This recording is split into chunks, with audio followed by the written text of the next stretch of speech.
Hi, friends. It's Papa Dale here, coming to you again with another episode of the series Christ versus Culture. This is a series that is based on the scripture of 1 John 2:15, which says, "Love not the world, neither the things that are in the world. If any man loves the world, the love of the Father is not in him." And so these are teachings that pit the moral values of Christ against the immoral values of the world. And the purpose for recording these teachings is to create a body of knowledge that Christian people can be educated from, and also to create a legacy of content that after the rapture, the Holy Spirit might be able to direct folks to, that they can learn something about Christ. The source from these materials, the source of these materials, is the Scripture itself, and I've written over 600 articles from this kind of theme, and so most of these YouTube videos are coming from that. Well, who am I? My name is Papa Dale, and I am a retired pastor, teacher, chaplain, theologian. Done a lot of things in 50 plus years of service to the Lord Jesus Christ. And you ought to want to know a little bit about the people that say they're going to teach you something about the Bible, because the Bible does say that in the end times there are going to be a lot of false teachers that arise. So I made a little video. I think the title is Papa Dale Intro, video number 0, that you can find in any of the Bible-related playlists on this YouTube channel. The topic for today is titled Fear of the Lord. Pardon me. Fear of the Lord.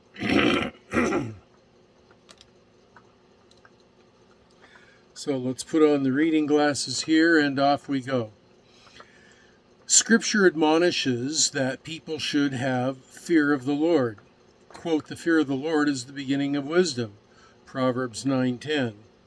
Quote, "The fear of the Lord is the beginning of knowledge, but fools despise wisdom and instruction." Proverbs 1:7. Only fear of the Lord and serve him in truth with all your heart. 1 Samuel 12:24. But what does that mean? Fear of the Lord. What does that mean? Does that mean that we are supposed to quake in our boots whenever we pray or try to approach the throne of grace? Well, the word fear in the context of fearing the Lord is derived from the Hebrew word yirah, which translates to awe or reverence. Now, this implies that God-fearing means having a deep respect and honor for God rather than being frightened by him, although that happens often in Scripture too. Biblical fear is therefore often better translated as reverent respect. That works best if we are thinking God's thoughts after him. Bringing our mind into sync with God's mind is the purpose for everything. So we are to conform our mind to the mind of Christ. Now, it can be that feeling that you get, the fear of the Lord, can be that feeling you get like if you're walking through the gym and you're round a corner and you're suddenly face to face with a very large hulk of a muscled out bodybuilder. No, you're not necessarily scared of him, but it's like, whoa, what is this? Who is this? Or you perhaps you're led to the blind. Let me start that sentence again. Or perhaps you're led blindfolded to the edge of the Grand Canyon for the first time, and the immense expanse is suddenly revealed. The awe of it is astonishing. Have you ever been to the Grand Canyon?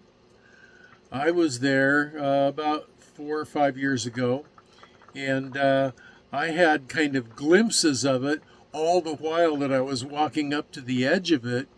But nevertheless, when I got to the edge of it, it was like, oh my word, look at that. It was just awe-inspiring. And the awe of it was astonishing. And the recognition that you are in the presence of the Lord in a similar way, the awe of Him can be astonishing. You are so suddenly aware of your own finitude, your own smallness, how tiny you are, how insignificant, that you are so very tiny, that it's shocking. Our ego constantly works for the opposite conclusion. I'm important. My existence is important. My ideas are valuable. And we see that all the time from a very young age. Watch me, squeals the toddler. See what I can do. We all seem to want attention and recognition and acknowledgement of our importance. But in the overall grand scheme of things, it ain't so. Ultimately, fear can be healthy or unhealthy. It can help us survive, it protects us when needed, and at times it helps us to learn and to focus intensely on what is most important. It keeps us alive, and at the same time, it encircles us in a blanket of protection that may or may not limit our capacity for life and love. So, on the other hand, the fear of the Lord is more about a sudden, shocking awareness of just how tiny you are in the presence of someone so astonishingly greater. The immediate awareness of immense power takes your breath away. It's not threatening necessarily, it's just a shock, astonishment. It's what caused every Bible person to intuitively, to fall on their face when first confronted by Yahweh. Quote, "And when I saw him, I fell at his feet as dead." Can you imagine? If suddenly the Lord Jesus Christ actually just poof appeared to you in bodily form and stood in front of you, and you just knew that it was Jesus, what would you do? Man, I'd be on my face. Let me read that again. And this is the Apostle John speaking in the book of the Revelation. "And when I saw him, I fell at his feet as dead.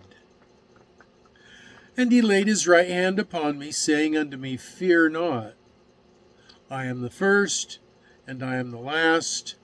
I am he that liveth and was dead, and behold, I am alive forevermore."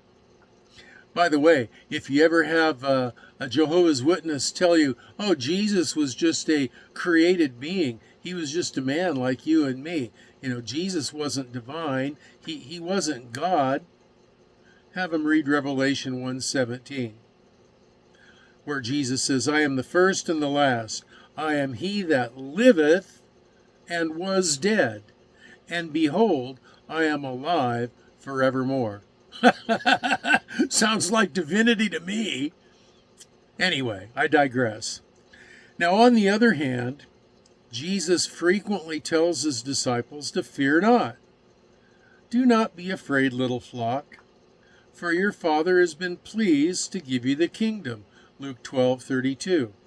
And when John, the verse before that I just read, when John fell as if he were dead at the feet of Jesus, what's the first thing Jesus said?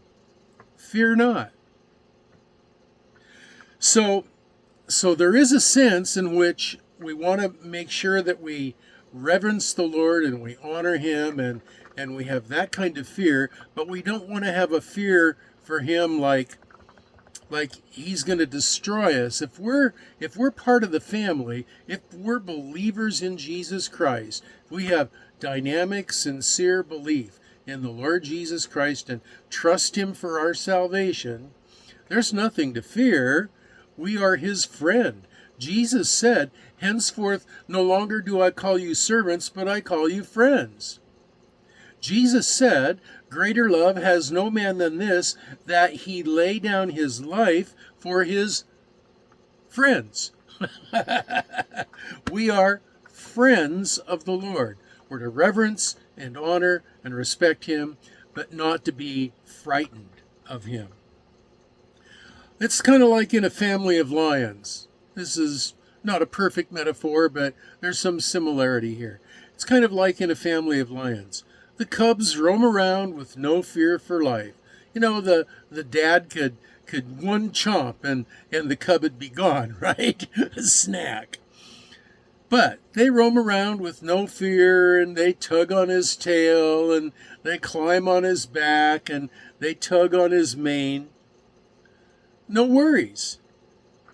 But if Dad roars, they pay attention. Yes, sir, they pay attention. Now, it seems to me that for believers, a healthy, reverent respect is in order, without any sense of impending danger. Now, the closer they are, the cubs, the closer they are to the Father, actually, in the wild, the greater is the safety that they have. Nobody is going to get near that dad's cubs without paying a heavy, heavy price. And so, on the other hand, too, on the third hand, while non-believers ought to be worried that there will be a time soon when the lion is going to roar, and you'd better be in the family, you better belong to him, he better recognize you as one of his cubs, or that roar is going to be disastrous for you. So those are my comments on this whole idea of fear of the Lord. If you have comments, questions, or prayer requests, you can leave them down below. If you've got lengthy argumentative comments, go to my Facebook page and leave them there. And down below, you'll find a link to that page. And also down below, you're going to find a link to these lesson notes and all the scripture verses that you can look up for yourself. So the next video is, I don't know. I never do. If you've seen other videos, you've seen me say this before. It's all led by the Holy Spirit. And so I'm not certain what the title of the next one's going to be, but they're all good. They're all Holy Spirit led. They're all good. They're all covered in prayer. They're all directly from the Bible. And if you don't believe that, and even if you do believe that, you should go to the Bible yourself and check out the scriptures and make sure that I'm telling you the truth. So, Lord willing, I'll be bringing you another video soon.